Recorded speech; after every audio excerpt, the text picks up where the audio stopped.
তাদের মধ্যে কেউ গেম খেলেন, অনলাইন গেম খেলেন, এবং তারা সবসময় গেমের মধ্যে থাকে, তারা গেমে ডুবে থাকে।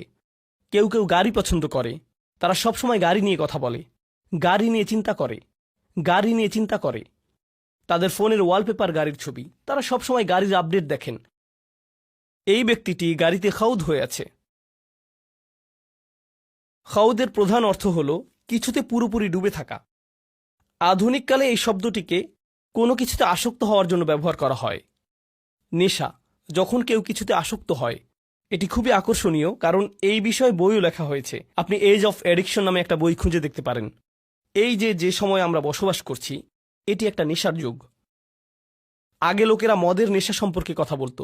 যারা জুয়া খেলে তারা একবার নয়, বারবার ফিরে আসে। তারা তাদের বাড়ি হারায়, পরিবার হারায়, এবং তারা এটা বন্ধ করতে পারে না। মাদক একটি নেশা হতে পারে। বহু লোক ইতিমধ্যে জানতে পারেন যে বিশ্বের নামকরা সামাজিক মিডিয়াগুলো, যেমন ফেসবুক, ইনস্টাগ্রাম, এই সংস্থাগুলো প্রথম তৈরিতে তারা বিশ্বের শীর্ষ ক্যাসিনোগুলোতে গিয়েছিল, কারণ তাদের অ্যাপ্লিকেশনগুলোর অ্যালগোরিদম এমনভাবে করা হয়েছে যেটা নিশ্চিত করে যে তাদের ব্যবহারকারীরা অ্যাপে থাকে। তারা চায় না যে আপনি টিকটক অন করেন এবং তা বন্ধ করে দেন। তারা চায় যে আপনি এটা অন করেন, সোয়াইপ করেন, আবার সোয়াইপ করেন, আবার সোয়াইপ করেন, এবং করতেই থাকেন। এই অ্যালগোরিদম বানাতে তাদের মানুষের আচরণ অধ্যয়ন করতে হয়েছিল।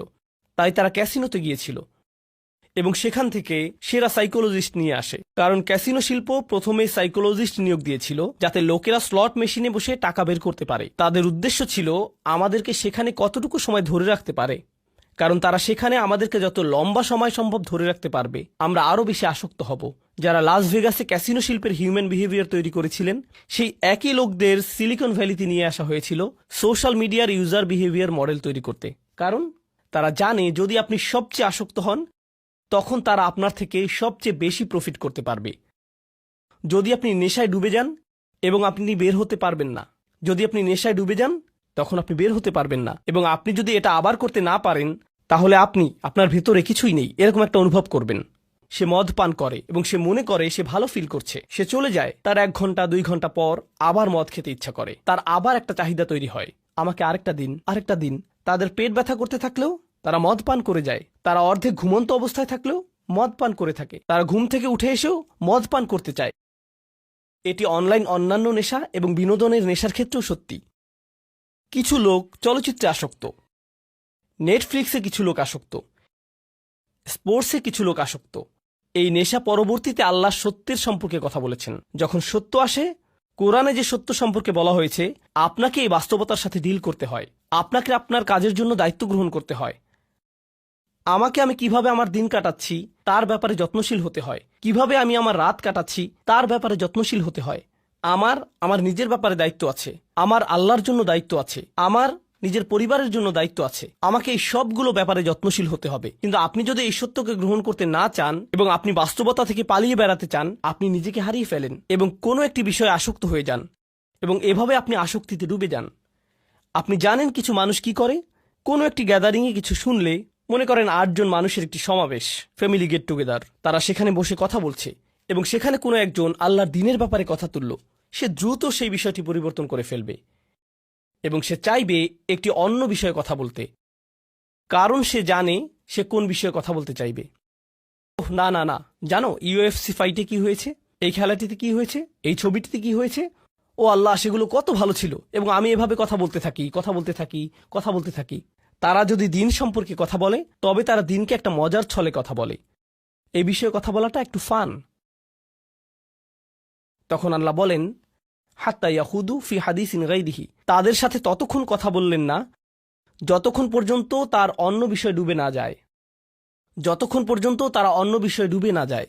এখন আমার আপনার নিজেদেরকে জিজ্ঞাসা করা উচিত, এটা মানুষের সম্পর্কে সমালোচনা নয়, এটা আমি এবং আপনি আমাদের সম্পর্কে যা ভাবি তাই। আমি প্রতিদিন যে বিষয়ে ডুবে থাকি, এর কি কোনো উদ্দেশ্য আছে, নাকি আমরা আসলে শুধু এদিক ওদিক ঘুরে বেড়াচ্ছি? এই প্রশ্নটি আমি আমাকে জিজ্ঞেস করতে চাই। বিচার দিবসে আল্লাহ বলবেন, বিচার দিবস সম্পর্কে আল্লাহ বললেন, ইয়াউমা ইযিল্লিল মুকাযযিবিন আল্লাযীনা হুম ফি খাউদিন ইয়ালআবুন, তারা বিভিন্ন বিষয়ে ডুবে আছে এবং সেই বিষয়ে এদিক ওদিক ঘুরে বেড়াচ্ছে। তারা শুধুই ঘুরে বেড়াচ্ছে। এবং প্রতিবার যখন কোরআন তাদেরকে ডাকে, সত্য তাদেরকে ডাকে, সবকিছু দায়িত্ববোধ, কারণ বিচার দিবস মানেই দায়িত্ববোধ, তাই নয় কি? বিচার দিবস হচ্ছে একটি কোর্ট, এবং এই কোর্টে কি হয়, বিচারক বলেন আপনি যা করছেন তার জন্য আপনিই দায়ী। আপনাকে কোর্টে নিজেকে উপস্থাপন করতে হয়, এবং যারা জানে যে তাদের সামনে একটি বিচারের দিন আসছে, তাদের জন্য একটি বিচার অপেক্ষা করছে, তারা সেই বিচার দিনের জন্য প্রস্তুতি গ্রহণ করে। এটাই এই জীবনে হয়, এটাই বিচার দিবসের জন্য সাধারণ যুক্তি। কিন্তু যেই ব্যক্তি সেই ট্রায়ালের জন্য প্রস্তুত নয়, তারা শুধু খেলে বেড়াচ্ছে, তারা গেমে আসক্ত, তাহলে তারা সেই বিচার দিনে খুবই বিপদে পড়বে। এবং কেউ কেউ বলে, এই বিচার দিবস আগামীকাল, বিচার দিবস আগামী সপ্তাহে, তাড়াতাড়ি এই দিনের জন্য প্রস্তুতি গ্রহণ করো। কিন্তু আপনি তৈরি নন, আপনি আপনার কাজ শেষ করেননি, সেই দিন কি আপনার বিপক্ষে হতে যাচ্ছে? আরে যান, আমাকে খেলতে দেন। এটা সত্য নয়। ওহ, এই মানুষগুলো খুব বেশি, আসলেই খুব বেশি, তারা খুবই নেতিবাচক, আমাকে আমার মতো থাকতে দিন। আপনি জানেন, এমন একটা সময় ছিল যখন দার্শনিকেরা ক্যাপিটালিজম, কমিউনিজম, অ্যাথিজম এইগুলো নিয়ে কথা বলতো। এখন আমরা একটা নতুন পৃথিবীতে। আপনার ইমোশনই আপনার নতুন ধর্ম। আমাকে একটু ভালো থাকতে দিন তো, আমি শুধু ভালো থাকতে চাই, আমাকে আমার মতো থাকতে দিন। আপনি জানেন, বিচার দিবসে আল্লাহ এমন একটি বর্ণনাই দিয়েছেন, আল্লাযীনা হুম ফী খাউদিন ইয়ালআবুন। যখন কোনো মানুষ কোনো কিছুতে ডুবে যায়, তখন সে আর অন্য কিছুতে যেতে চায় না, সে ওখানে আটকে পড়ে, তারা একই জায়গায় থাকে। যখন কোনো মানুষ কোনো কিছুতে আসক্ত হয়, তখন আপনি তাকে 1 বছর আগেও যেখানে দেখেছেন, এখনও ঠিক সেখানেই দেখবেন। আপনি জানেন, যখন মানুষ কোনো কিছুর পরিবর্তন করে না, আল্লাহ তাদেরকে পরিবর্তন করেন। আল্লাহ বলেন, ওয়াল্লাযীনা ইয়াওমা ইউদআউনা ইলা নারি জাহান্নামা দাআ। তখন আল্লাহ তাদেরকে জাহান্নামের আগুনের দিকে ঠেলে দেন। তাদেরকে ঠেলে দেয়া হয় কারণ তারা নিজেরা নড়ে না, তারা যেতে চায় না। হাযিহিন নারুল্লাতী কুনতুম বিহা তুকাযযিবুন। এই হচ্ছে জাহান্নাম, যাকে তোমরা মিথ্যা বলতে। আফা সিহরুম হাযা। যদি আমি বলি এটা কি জাদু? আও আনতুম লা তুবসিরুন। তুমি কি দেখছো না? কারণ আমি কোনো আগুন দেখতে পাচ্ছি না। হে আস্তাগফিরুল্লাহ বলো, এগুলো করো না। আমাদেরকে আল্লাহকে ভয় করা উচিত, আমাদের বিচার দিবসকে ভয় করা উচিত। ও হ্যাঁ, আমার আগুন ভয় করা উচিত, কিন্তু আমি তো কোনো ধোঁয়া দেখতে পাচ্ছি না, আমি তো তাপমাত্রা বাড়তে দেখছি না। আল্লাহ বলেন এটা মিথ্যা। যখন বিচার দিবস আসবে, আও আনতুম লা তুবসিরুন, তুমি এটা দেখবে না। ইসলাউহা ফাসবিরু আলা তাসবিরু সাওয়াউন আলাইকুম ইন্নামা তুজজাউনা মা কুনতুম তা'মালুন। এখন যাও এর ভিতর এবং এটা উপভোগ করো। তুমি এটা সহ্য করতে পারো বা না পারো, এটা কোনো ব্যাপারই না, এটার এখন কোনো মূল্যই নেই। আমি এখন এই খুতবাটিকে ছোট করে আনতে চাই। অন্যদিকে এই মানুষের বিপরীত দিকে কিছু মানুষ থাকবে, যারা বিচারের দিনে কোনো ধরনের বিপদে পড়বে না। আল্লাহ বলেন, ইন্নামাল মুত্তাকিনা ফি জান্নাতিন ওয়া নাঈম। যে মানুষের তাকওয়া ছিল, তারা জান্নাতে যাবে এবং সেখানে আরাম করবে। আয়াতের পরবর্তী অংশটি হচ্ছে জান্নাতের বর্ণনা। এটা নিয়ে হয়তো পরবর্তীতে কখনো কথা বলবো, কিন্তু আমি চাই আপনারা এই বিষয়টি নিয়ে চিন্তা করুন। মুত্তাকিন বলতে আসলেই কি বোঝায়? মুত্তাকিন শব্দটা আমরা সবসময় শুনে থাকি, আমাদের তাকওয়া থাকা উচিত, আমাদের তাকওয়া থাকা উচিত। তো তাকওয়া শব্দটি এসেছে ওয়াকায়া শব্দ থেকে। আপনার জানা উচিত, ওয়াকা মানে হচ্ছে প্রতিরোধ করা। এখান থেকে যে শব্দটি এসেছে, আমরা দোয়াতে এই কথাটা বলে থাকি, ওয়াকিনা আযাবান নার। তাকওয়া একই শব্দ। ওয়াকিনা আযাবান নার মানে হচ্ছে আমাদেরকে বিচার দিবসের শাস্তি থেকে রক্ষা করুন। আল্লাহ বলেন, কু আনফুসাকুম ওয়া আহলিকুম নার। তোমাকে এবং তোমার পরিবারকে জাহান্নামের আগুন থেকে রক্ষা করো। ইত্তাকা বা মুত্তাকি হচ্ছে সে যে নিজেকে রক্ষা করে। যখন আপনি বাসায় যান, দরজা বন্ধ করেন, যখন হাঁটতে যান, তখন দরজায় তালা দেন, এর মানে আপনি একটু তাকওয়া অবলম্বন করেছেন, কারণ আপনি নিজেকে রক্ষা করেছেন। তাই মাঝে মাঝে আমরা তাকওয়াকে আল্লাহর ভয় বলে অনুবাদ করে থাকি।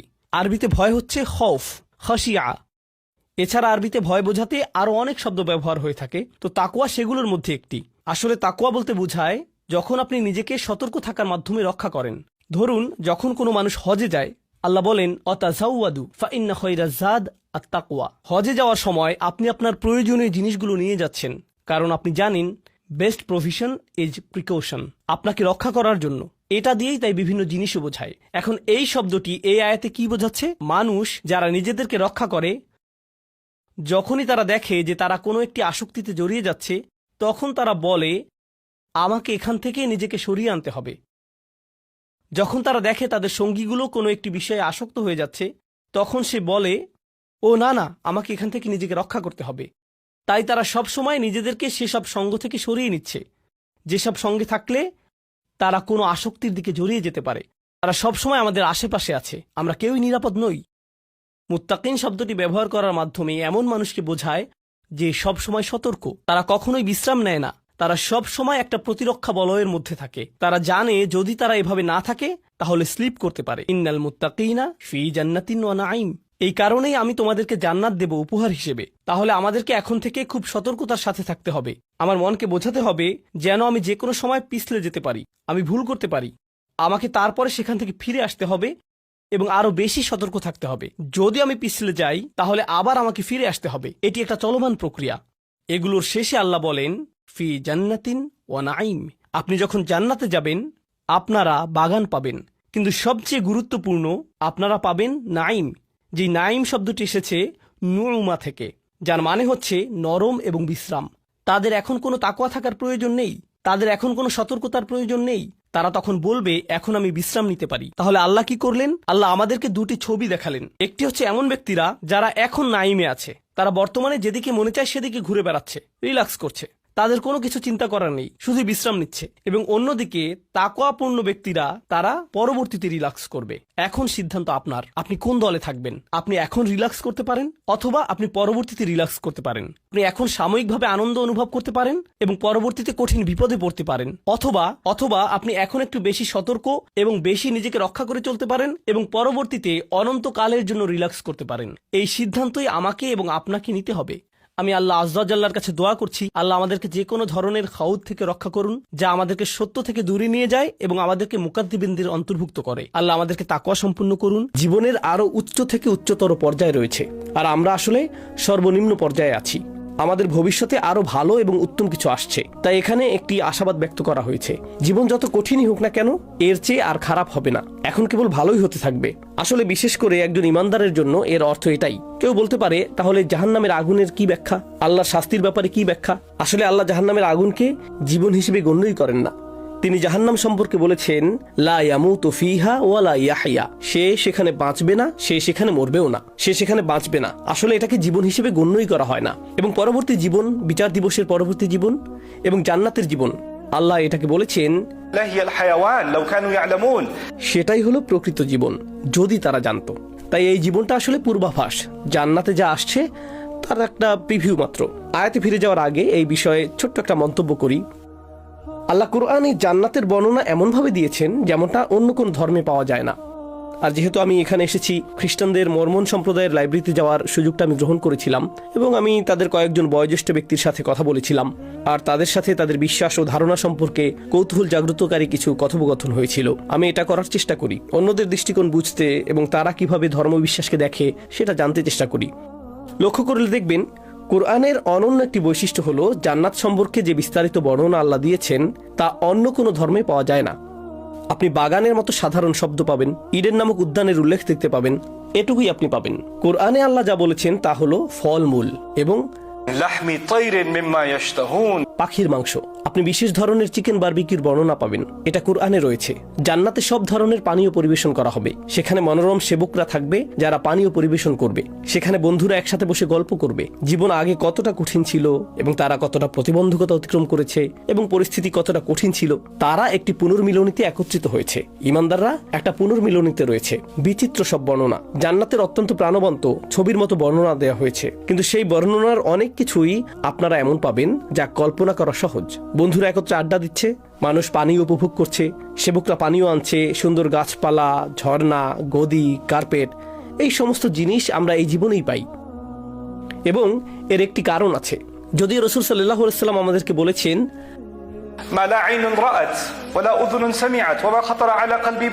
কোন চোখ তা দেখেনি, কোন কান তা শুনেনি এবং কোন অন্তর কখনো কল্পনা করতে পারেনি বেহেশতে কি অপেক্ষা করছে, জান্নাতে কি অপেক্ষা করছে। তবে আপনি যদি কুরআনে বর্ণিত জান্নাতের বর্ণনা পড়েন, মনে হয় যেন এটা কল্পনা করা খুব সহজ। খেজুর গাছ, সুরম্য অট্টালিকা, স্বামী স্ত্রী আর এরকম সব জিনিস, তাই না? তাহলে এমনটা কেন? আসলে এর কারণ হলো এই পৃথিবীকে বানানো হয়েছে পরকালের একটা প্রিভিউ হিসেবে।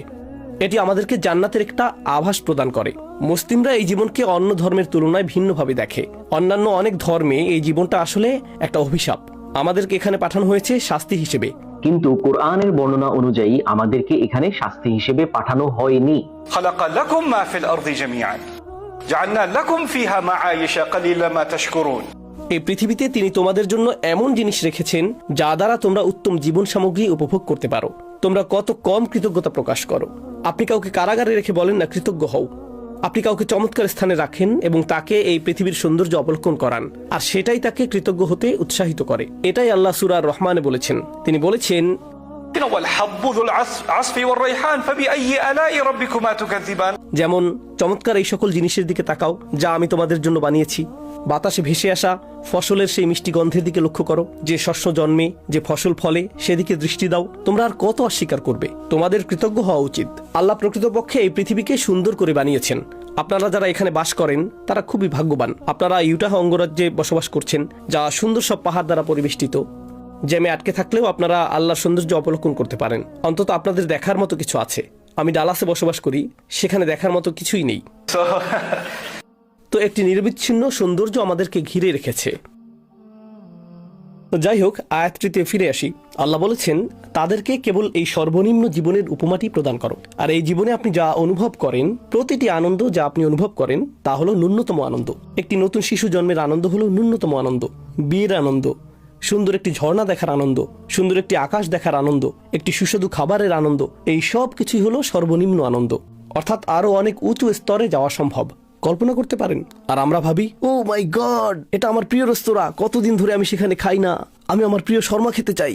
আর এটাই আপনার আনন্দের ধারণা। অথবা এই অবকাশ যাপন কোনো জায়গায় যেখানে আপনি যেতে চান, অথবা কোনো গাড়ি যা আপনি কিনতে চান, অথবা কোনো এলাকা যেখানে আপনি একটি বাড়ি বানাতে চান। আমরা এই জিনিসগুলোর সাথে আনন্দকে সম্পর্কযুক্ত করি, আর এই সবই হলো একেবারে ন্যূনতম। এগুলো আল্লাহর রহমত। واضرب لهم مثل الحياة الدنيا كماء أنزلناه من السماء। এই জীবনটা কেমন তার যদি একটি চিত্র পেতে চাও, তবে এটি আকাশের সেই পানির মতো যা আমি প্রেরণ করি। আমি দ্রুত অনুবাদ করছি, তারপর আমরা শব্দগুলো নিয়ে চিন্তা করব। فاختلط به نبات الأرض।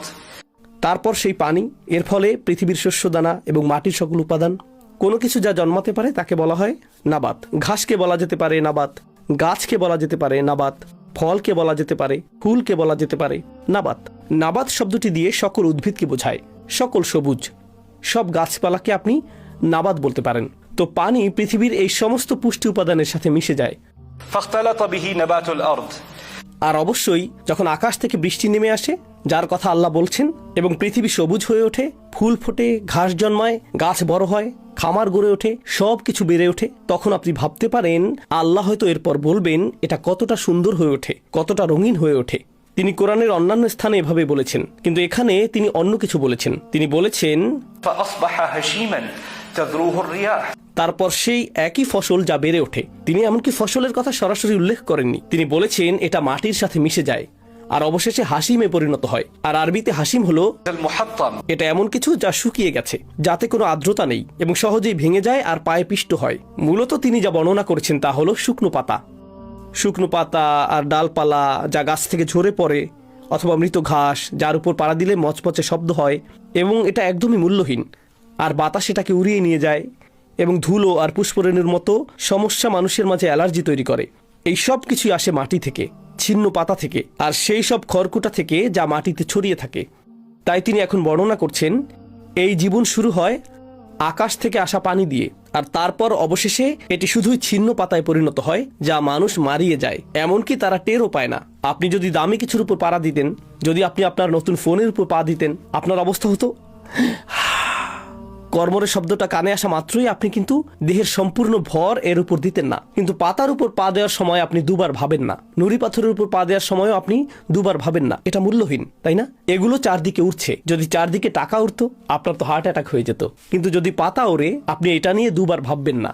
এসব জিনিস একদমই মূল্যহীন। এই কারণেই কোরআনে যেসব জিনিস বাতাসে ওড়ে সেগুলোকে মূল্যহীন ধরা হয়, যেমন হাবা।